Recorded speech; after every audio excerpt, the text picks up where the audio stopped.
I still remember the night Lillian told me she needed freedom.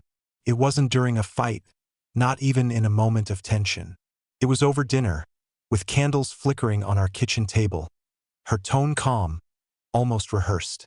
"I feel like I never got to explore life," she said, twisting her wedding ring between her fingers. "I love you, but I need space to find myself." I blinked, trying to process what she was saying. We've been married for almost a decade. We had built a life together, and now she wanted space. "What does that mean exactly?"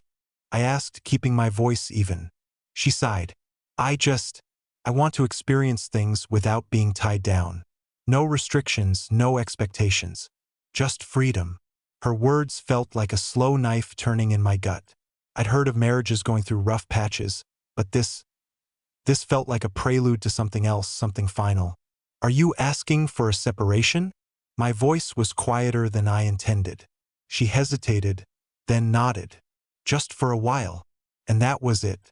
No dramatic outburst, no slamming doors, just a quiet, cold decision. That night, I lay awake staring at the ceiling while Lillian slept soundly beside me, as if she had just announced she was taking up a new hobby instead of walking away from our life together. I didn't beg. I didn't try to talk her out of it. Maybe part of me was too numb to react, or maybe, deep down, I already knew I had lost her long before she found the courage to say the words. The next morning, she packed a bag, kissed me on the cheek like I was a distant relative instead of her husband, and walked out the door. I sat on the edge of the bed, listening to the sound of her car pulling out of the driveway. That was the moment I realized I had just become a free man. I just didn't know what to do with that freedom yet. The first thing I noticed after Lillian left was the silence. Our house had never been particularly noisy. We didn't have kids, and neither of us was the type to blast music or keep the TV on for background noise. But this was different. It wasn't just silence. It was absence. The absence of her voice drifting through the house, the absence of her laughter, even the absence of her perfume lingering in the air. It was unsettling, like waking up in a dream where everything looked the same but felt off. For the first few days, I went through the motions.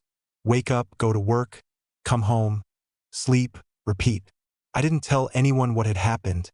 Not my friends, not my colleagues. I wasn't ready for the questions, the pitying looks, or worse, the unsolicited advice. I told myself I was fine. After all, Lillian had said it was temporary, that she just needed time. I wanted to believe her. Then I found the bank statement. I wasn't snooping. I was just sorting through the mail like I always did. But there it was, sitting on top of a pile of bills. A withdrawal for $5,000 from our joint account. My stomach twisted. She hadn't mentioned anything about taking money. She didn't say she was going on a trip. Didn't tell me she'd need anything. But there it was in black and white. She had taken a chunk of our savings and vanished.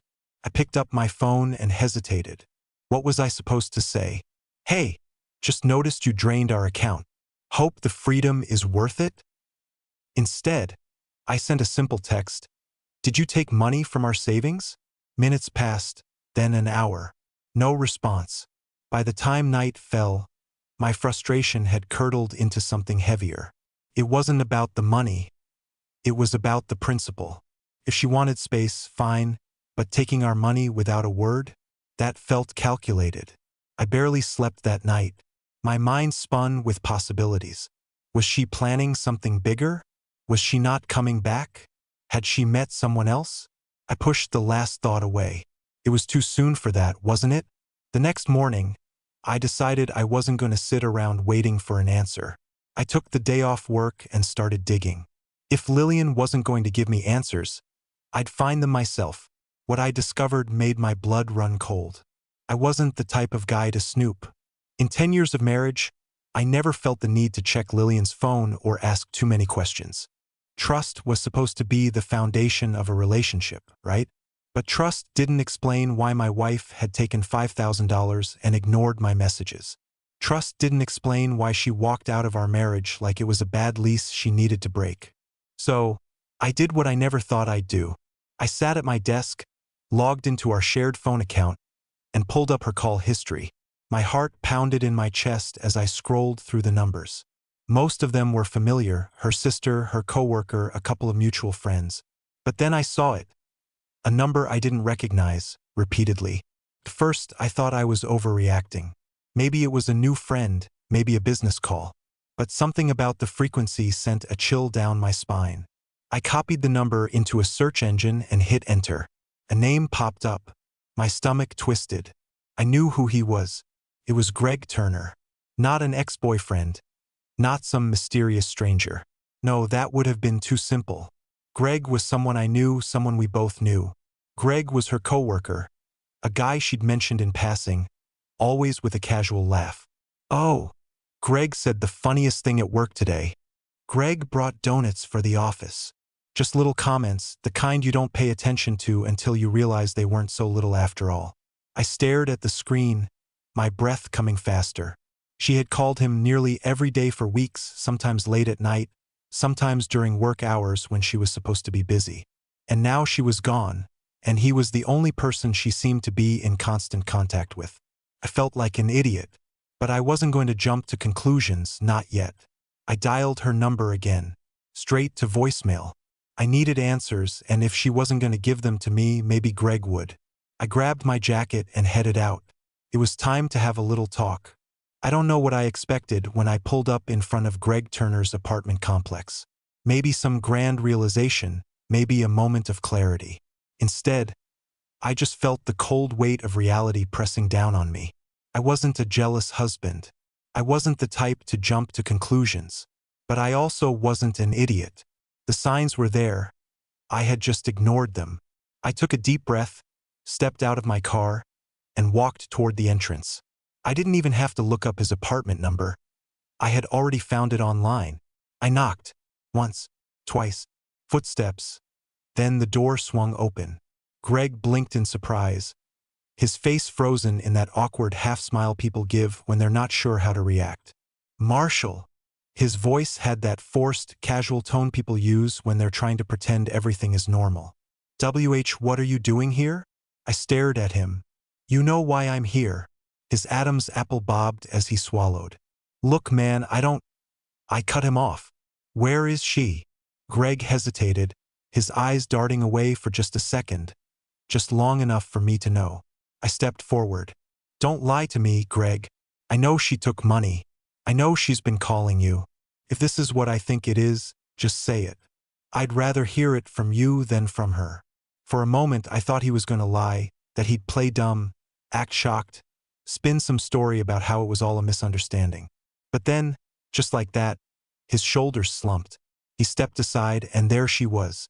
Lillian, sitting on his couch, wearing an oversized sweatshirt, one that wasn't hers. She wasn't crying. She wasn't even apologizing.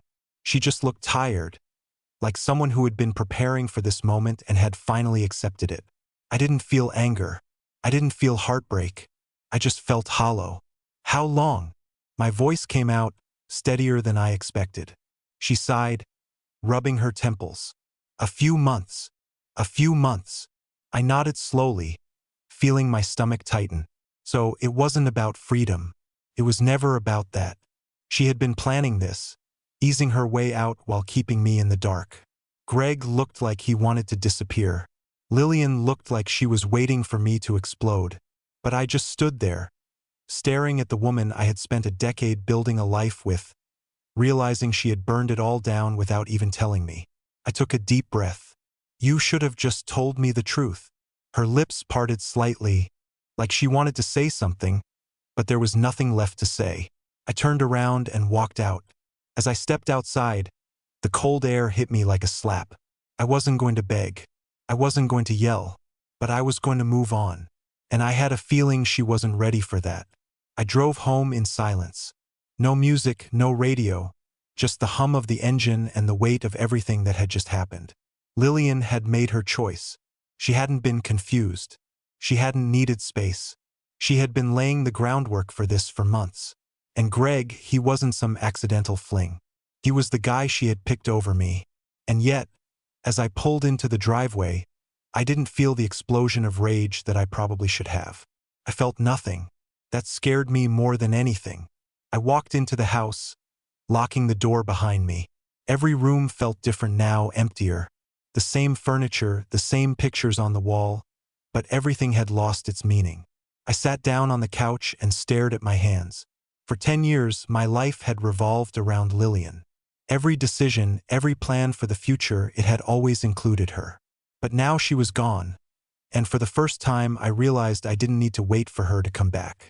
I pulled out my phone and started making changes. First, I locked our joint bank account. Then, I took her name off everything. Credit cards, bills, the mortgage. She had already taken her share, and I wasn't about to let her drain me dry. Then, I did something I never thought I'd do. I texted a lawyer. Not to be petty, not to be vindictive, just to end it. The response came quicker than I expected. A consultation was set for the next morning. That night, I slept for the first time in days. It wasn't peaceful, but it was something. The next day, I walked into the lawyer's office feeling lighter than I should have.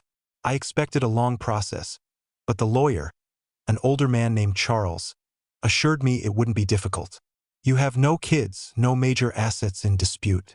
If she doesn't contest, this could be over in weeks. Weeks. A decade of marriage gone in a few legal signatures. But that's when it hit me. Lillian probably expected me to wait for her.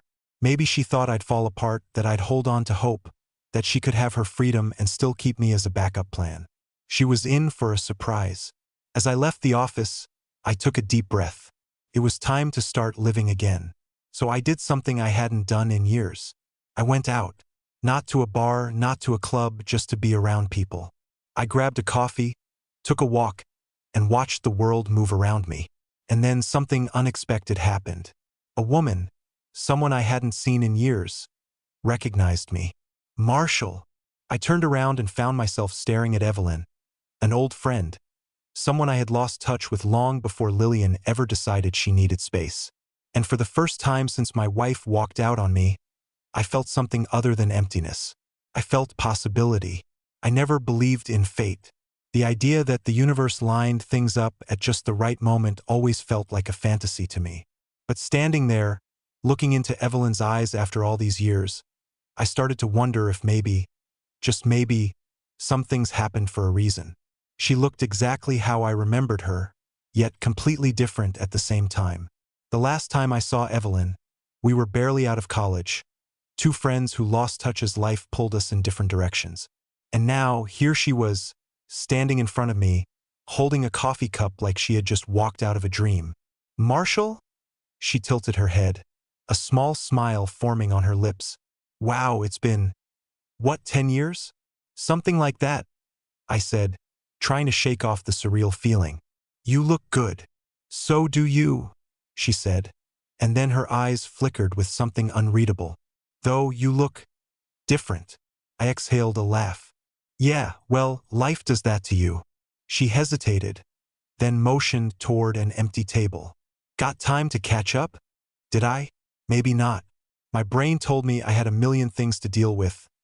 Lawyers, paperwork, figuring out how to rebuild my life from scratch. But my heart told me I needed this. I nodded. Yeah, I've got time. We sat down, and for the first time in weeks, I felt like I could breathe. At first, we talked about the usual things: work, family, the little details of life that people use to fill the silence. She told me she had moved back to town after spending years on the East Coast working in marketing. She had just gotten out of a long-term relationship and was figuring things out.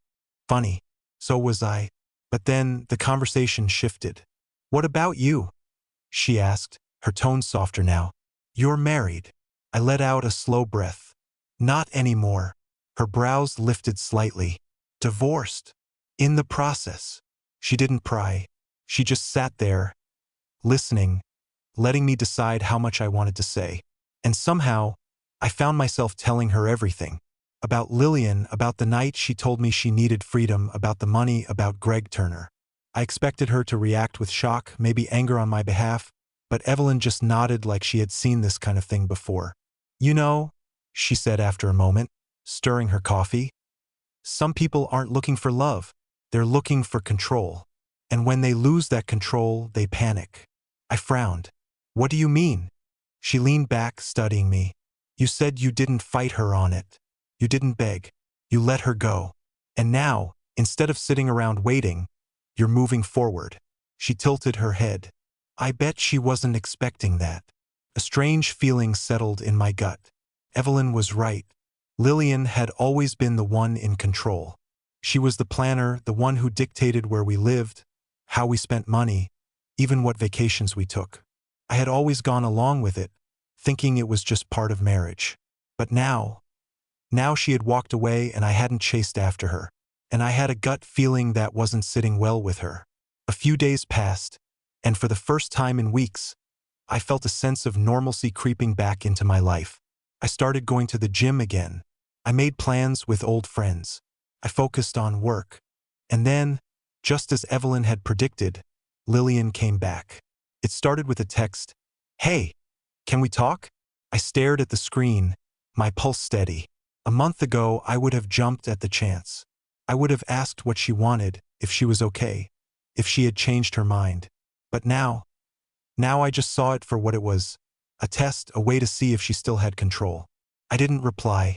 The next day, another text, "I miss you. I made a mistake." I still didn't respond. Then, on the third day, my doorbell rang. I opened the door and found Lillian standing there, looking nothing like the woman who had left. She wasn't confident. She wasn't calm. She was nervous. And that's when I knew I was winning a game I didn't even know I was playing. I stood in the doorway, looking at Lillian as she shifted uncomfortably under my gaze. She had always been the one with the upper hand, the one making decisions, dictating the course of our marriage. But this was the first time I had ever seen her unsure of herself. "Hey," she said, forcing a small smile. "Can I come in?" I didn't step aside immediately. I wanted her to feel it. The hesitation, the uncertainty, the power shift. Finally, I nodded, stepping back just enough to let her in. She walked past me into the living room, and for a moment, we stood there in silence. The house looked different to me now. A month ago, it had felt empty without her. But now it felt like mine.